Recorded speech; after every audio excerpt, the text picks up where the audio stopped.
오늘 말씀의 제목은 덕 세 번째 파트입니다. 느림의 미학입니다. 로마서 8장 28절 말씀입니다. 함께 읽겠습니다.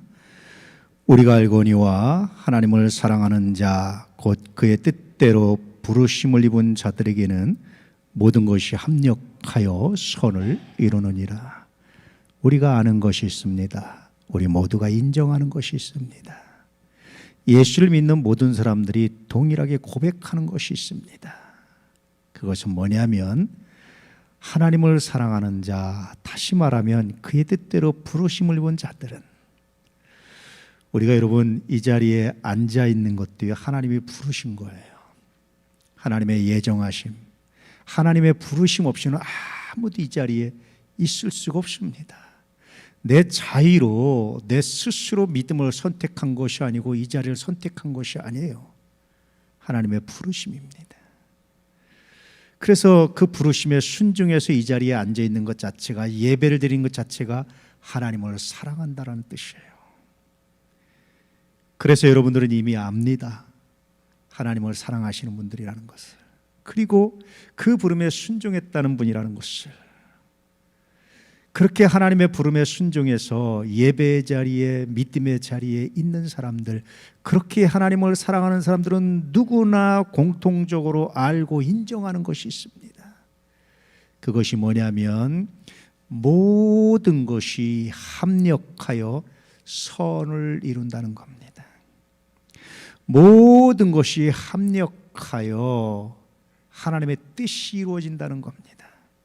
하나님의 뜻은 재앙이 아니요 평안이고 미래와 희망이라는 말씀처럼 그렇게 하나님의 뜻이 이루어진다는 겁니다. 그러므로 여러분, 삶의 순간순간 일희일비하기보다는 하나님께서 이루어가시는 선의 한 과정으로 이해되면 때때로 아픔도 실패도 감사가 됩니다. 이런 의미를 담고 있어요. 이게 믿음입니다. 그래서 오늘 말씀을 묵상하다 보면 범사가 감사해요. 오늘 말씀을 묵상하다 보면 절망이 틈탈 이유가 없어요. 오늘 묵상이 되다 보면 정말 많은 감동이 되기 시작합니다. 여러분도 아시죠? 여러분도 인정하시죠? 하나님을 사랑하는 자, 다시 말하면 그의 뜻대로 부르심 받아서 그 뜻에 순종한 사람들은 모두 인정하는 거 여러분도 아시죠? 모든 것이 합력해서 크고 작은 일들이, 때때로 고난과 평화와 아픔과 모든 일들이 합력해서 하나로 합쳐져서 결국은 선이 되게 하신다는 사실을. 색깔은 다 합치면 무슨 색이 되죠? 검은색이 돼요. 그런데 빛은요, 모든 빛을 하나로 합치면 흰색이 돼요. 하나님이 모든 일을 다 하나로 합쳐놓으면 그 안에 선을 이루시는 거예요. 이게 어떻게 가능할까요? 사실은 합쳐놓으면 뭐가 되죠? 더럽게 되고 오염되고 혼탁해지잖아요. 그런데 하나님은 다 합쳐가지고 선을 이루십니다.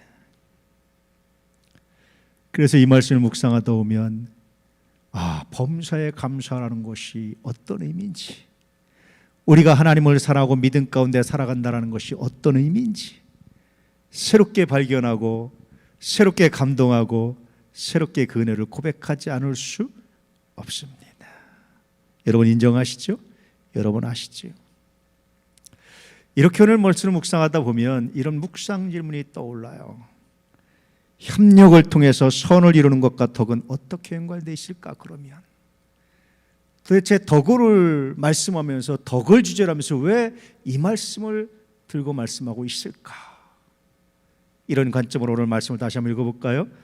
우리가 알거니와 하나님을 사랑하는 자 곧 그의 뜻대로 부르심을 입은 자들에게는 모든 것이 합력하여 선을 이루느니라.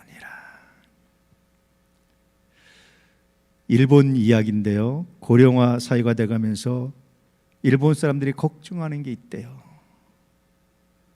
아주 쉽게 우리식으로 그냥 표현해드리면, 그냥 죄송합니다, 그냥 이렇게 흔하게 표현하는 이야기로 하면, 야, 너 재수 없으면 120살 산다, 이런 말 한대요. 왜냐하면 은퇴하고 나서 준비한 건 120세까지 준비가 안 됐는데 인구의 4분의 1이 이제 고령화 사회 되면서, 우리 한국도 그렇게 될 텐데 정말 마음이 아파요. 그래서 많은 사람들이 야, 노년이 되면 돈이 있어야 된다 이런 말을 하잖아요. 물론 틀린 얘기 아닙니다.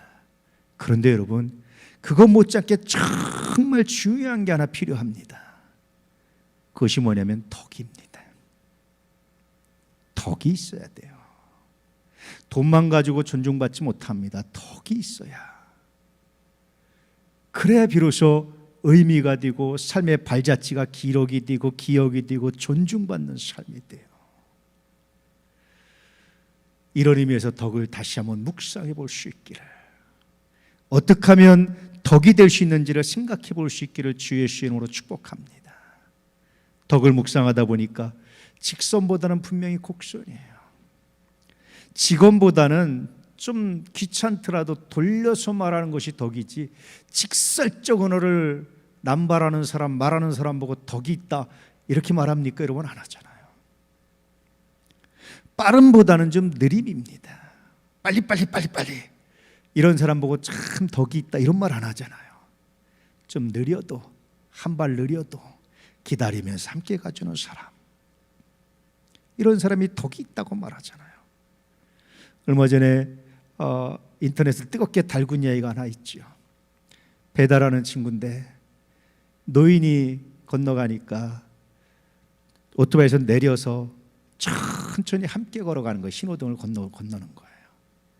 그걸 덕이 있다 말하지, 그냥 빨리빨리 슉 지나가는 거 덕이 있다 말하지 않잖아요. 그런 의미에서 덕은 빠름보다는 좀 느림입니다. 그리고 기다림, 배려, 이런 것들과 잘 어울려요. 그래서 덕은 좀 답답해 보일 수도 있고 시간 낭비처럼 보일 수도 있어요. 그러나 여러분, 덕이 주는 가치는 이것과 비교할 수 없다는 거예요. 빨리빨리 직설적 언어로 파고들고 스트레이트를 날리고 하는 것이 아니라 한 번쯤 참아주고 한 번쯤 기다려주고 좀 돌려서 표현하고 말할 수도 있고, 그러면서 한마디 더 수고를 보탤 때 비로소 덕이 있다, 그렇게 말씀해 주고 있죠. 그런 관점으로 다시 오늘 말씀을 읽어보는 거예요. 한번 읽어보시죠. 우리가 알거니와 하나님을 사랑하는 자 곧 그의 뜻대로 부르심을 입은 자들에게는 모든 것이 합력하여 선을 이룹니다. 왜 하나님이 합력하여 선을 이루게 하실까요? 그냥 혼자 하셔도 되는데. 왜 하나님이 굳이 전도에 미련한 것을 사용하셨을까요? 그냥 기적을 통해서 부르시면 되는데 왜 하나님이 그러셨을까요? 여기에 가장 필요한 요소가 뭘까요? 생각해 보면 그것은 덕이라는 사실을 우리가 발견하지 않을 수가 없어요.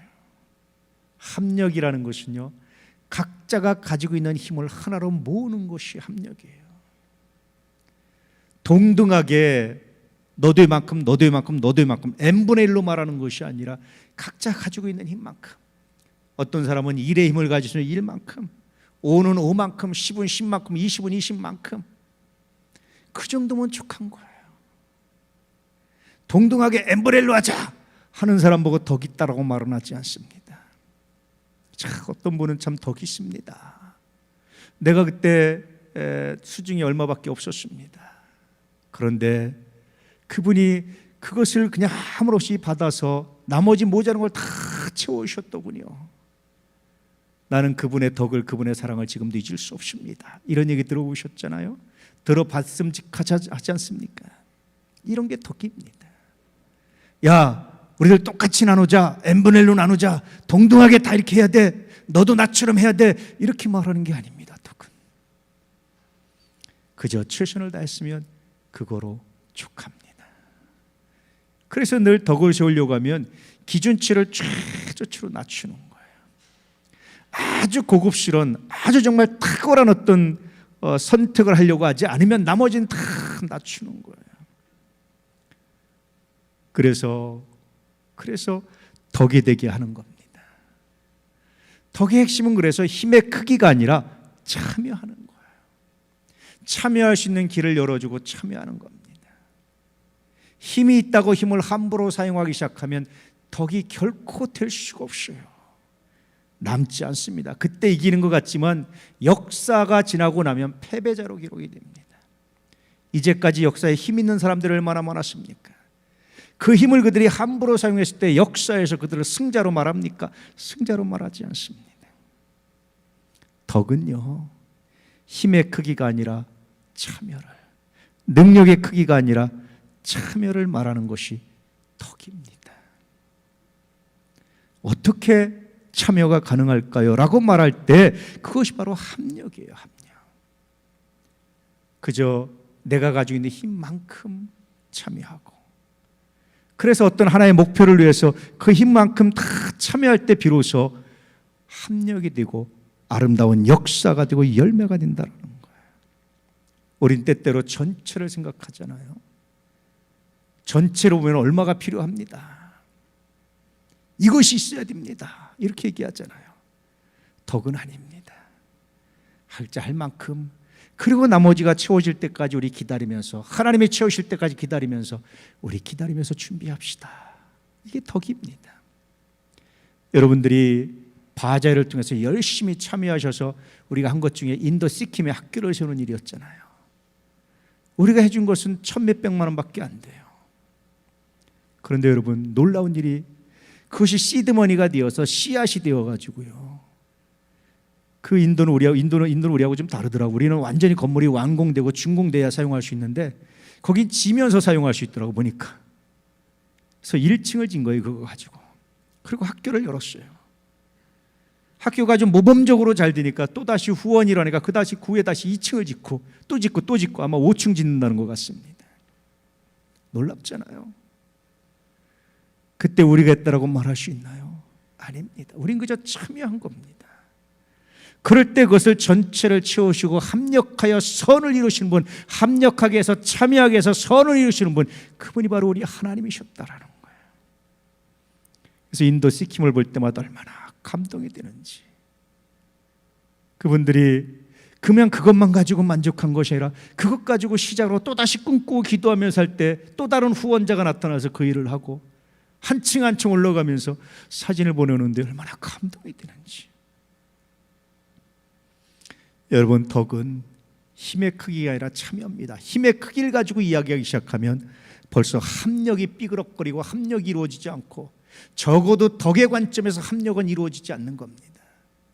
그리고 더 나아가서 여러분, 믿음이 덕을 덧입지 못합니다.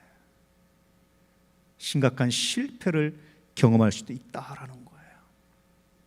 또 덕은 다른 말로 하면 힘을 사용하는 방법과도 관련돼 있어요. 제가 어느 교회 건축 이야기를 하나 해드리면, 건축을 하는데 돈이 꽤 많이 필요하죠. 그 중에 재정적인 여유가 있는 장로님이 있었어요, 한 분이. 근데 그분이 그런 말을 했어요.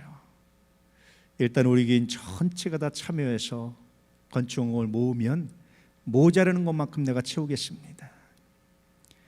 10%밖에 안 되면 내가 90%를 채울 것이고, 1%밖에 안 되면 내가 99%를 채울 것이고, 20% 하면 내가 나머지 80%를 채울 겁니다. 그러니까 한 분이 그런 얘기를 했어요. 어차피 장로님, 우리 교인들 구성원으로 볼 때 이거 정말 얼마 채우기 어렵습니다. 그냥 혼자 다 하시면 더 명예롭고 어차피 더 많은 돈을 낼 건데 그러지 않겠습니까? 그 장로님이 그런 고백을 해요. 그러면 내 교회죠. 그러면 이건 내 거죠. 사람들도 그렇게 생각할 거고 아마 내 마음도 그런 마음이 들 겁니다. 그런데 우리 교인들이 전체 참여하는 건데 내가 참여했다면 나는 그냥 교인들 중에 일부러 참여해서 조금 더 냈을 뿐이지 이건 내 교회가 아니라 하나님의 교회고 우리 교인들 전체의 교회입니다. 실제로 그렇게 하셨어요. 대부분의 재정 본인이 부담하셨어요. 근데 그렇게 하셨어요. 사실 그 교회는 그분의 장인이 개척한 교회거든요. 온 가족이 중심이었어요. 그런데요, 그 교회는 지금도 그분들 가족이나 그분들이 중심이 아니라 존재감이 드러나 있지 않아요. 그런데 늘 힘들고 어려울 때마다 어떤 순간마다 보이지 않는 손길이 되는 거예요. 그렇게 힘을 사용할 때 비로소 참 덕이 있구나, 이런 말을 하는 거예요. 우리가 가진 힘을 어떻게 사용할 것인가, 덕은 이것과 관련되어 있습니다. 내가 예수를 믿고 하나님의 자녀의 권세를 가졌는데 이것을 어떻게 사용할 것인가와 관련되어 있어요. 그렇게 사용할 때 합력이 되는 겁니다. 합력을 묵상하는 거예요.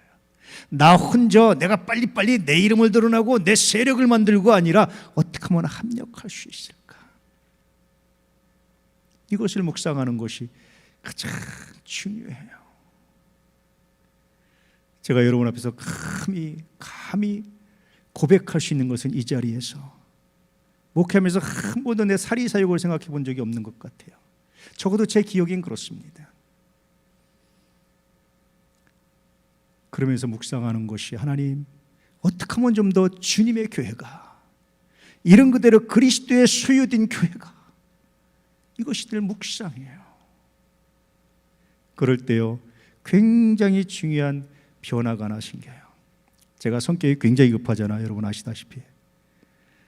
저는 기다리는 걸 잘 못해요. 나 급해서 그냥 혼자 빨리빨리 해치우고 싶고 막 그래요. 그런데 그런 묵상을 하면 반드시 하나님께서 나에게 책망하시고 하시는 말씀이 있어요. 기다려. 그러니까 기다려. 그래서 정말 여러분, 정말 좀 이렇게 좀 비유적으로 말한다면 무릎을 찌르면서 기다립니다. 왜냐하면 하나님이 기뻐하시는 것이 합력이기 때문에, 하나님이 원하시는 일이 혼자 하는 것이 아니라 함께 하는 것이기 때문에, 하나님이 정말 기뻐하셔서 하나님의 교회를 아름답게 세워가는 일이 바로 그 일이기 때문에 그렇습니다. 여러분 어떻습니까? 아시죠? 여러분 힘을 어떻게 합치고 있습니까? 다시 이런 관점으로 오늘 말씀을 읽어보시죠. 우리가 알거니와 하나님을 사랑하는 자 곧 그의 뜻대로 부르심을 입은 자들에게는 모든 것이 합력하여 선을 이루느니라. 성서에서 예를 찾아보니까 오병이의 기적이 해당할 것 같아요. 200데나리온이 필요했습니다. 현실적으로 우리 200데나리온은 없습니다. 이게 빌립과 제자들의 고백 아닙니까? 그때 그들에게 있었던 현실은 뭐죠? 떡 5개와 물고기 2마리가 다였어요. 그것이면 좋겠습니다. 예수님은 그것을 들어 축사하셔서 5,000명을 먹이시기도 12강주를 남겼다. 이것이 성서의 증언이에요. 합력은 그런 겁니다. 떡 5개 물고기 이거 가지고 뭐하라고? 라고 말하는 것이 아니라 그거면 족합니다. 나머지는 주님께서 하십니다. 주님께서 하실 때까지 기다리며 기도하며 준비합시다. 이 오병이의 기적의 현장에서 누가 갑질을 할 수 있겠어요? 누가 주도권을 잡겠어요? 누가 자기의 의를 주장하겠어요? 아무도 그럴 사람이 없습니다. 그저 주님 당신이 하셨습니다. 감사합니다. 합력은 이런 겁니다. 덕에 의해서 합력이 일어날 때 선이 나타나고 선이 이루어지는 것이 바로 이런 겁니다. 그 안에서 누가 주도하고 누가 주도권을 짚는 것이 아니라 오직 주님이 드러나고 주님의 영광이 드러나게 하는 것, 이것이 합력이고요. 이것이 하나님께서 이루시고자 하는 선이었던 거예요. 이걸 묵상하다 보니까 핵심적으로 떠오르는 것이 느림의 미학이에요. 좀 느림을 기다리고 느림을 사랑하고 그 느림 안에 있는 아름다운 것을 발견하는 것이 정말 귀하다는 사실을 발견해요. 혼자 하려면 빠르지만 함께 하려면 좀 느리죠. 그것도 한 번에 모든 것이 채워지는 것이 아니라 다 힘을 합쳐도 턱없이 부족할 때 그때 다시 느리지만 기다리며 그 느림의 미학을 아름다움을 간직하며 기도하며 하나님의 손길을 기다리는 것이 얼마나 아름다운지, 비로소 하나님의 이름이 하나님의 영광이 선포되는 놀라운 역사가 있다라는 사실을 새롭게 발견하게 됩니다. 합력을 위해 기다리며 느림의 미학을 간직한 것이 덕입니다.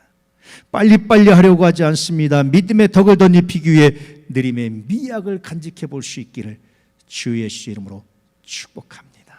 할렐루야. 이런 관점으로 다시 읽어보시죠. 우리가 알거니와 하나님을 사랑하는 자 곧 그의 뜻대로 부르심을 입은 자들에게는 모든 것이 합력하여 선을 이루느니라. 덕의 관점으로 다시 계속 읽어보니까 이 안에 덕이 보이는가, 이 말씀 안에. 이 말씀 안에 덕이 내포되어 있는 것이, 덕이 숨겨져 있는 것이 보이나요, 여러분? 우리가 아는 것이 있습니다. 우리가 다 인정하는 것이 있습니다. 누구나 예수 믿는 사람은 똑같이 공통적으로 고백하는 것이 있습니다. 그것은 하나님을 사랑하는 자, 다른 말로 하면 그의 뜻대로 부르심을 입은 자들에게는 모든 것을 합력하게 하는 덕이 있습니다. 덕을 사랑합니다. 그 덕으로 합력할 때 비로소 하나님의 선하심이 나타납니다. 하나님은 어떤 능력 있는 사람 한 사람을 통해서 하려고 하지 않고 하나하나 힘을 합쳐서 부족하지만 함께하기를 하나님 원하십니다. 함께하기 위해서 좀 빠른 사람은 기다려주고 조금 느린 사람은 조금 더 힘을 내주고, 그렇게 함께 갈 때 비로소 덕이 되고 선이 되고 아름다운 역사가 됩니다 라고 말씀해 주고 있는 거예요. 가정도 그렇지 않을까요?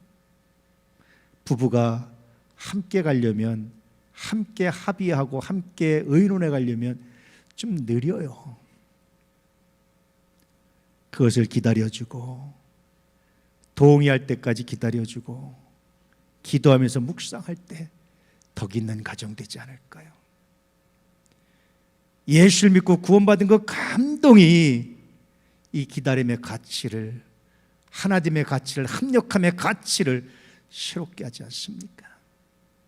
이제 여러분의 믿음에 이러한 기다림의 미학으로 덕을 덧입혀서 세상을 아름답게 하는 놀라운 역사가 있기를 주 예수 이름으로 축복합니다. 할렐루야. 정리해드리면 덕은 합력함으로 선을 이루고자 할 때 나타나는 현상입니다. 힘의 크고 작음이 아니라 참여에 집중하며 나머지를 주님께 맡길 때 나타나는 현상이 느림의 미학으로서의 덕입니다. 믿음의 덕을 덧입혀서 아름다운 선물로 세상을 가득 채우기를 축복합니다. 할렐루야. 오늘 말씀의 메시지 함께 읽겠습니다. 합력하여 선을 이루기 위해 느림의 미학을 간직하라. 그러면 믿음의 덕을 덧입히게 될 것이다. 아멘.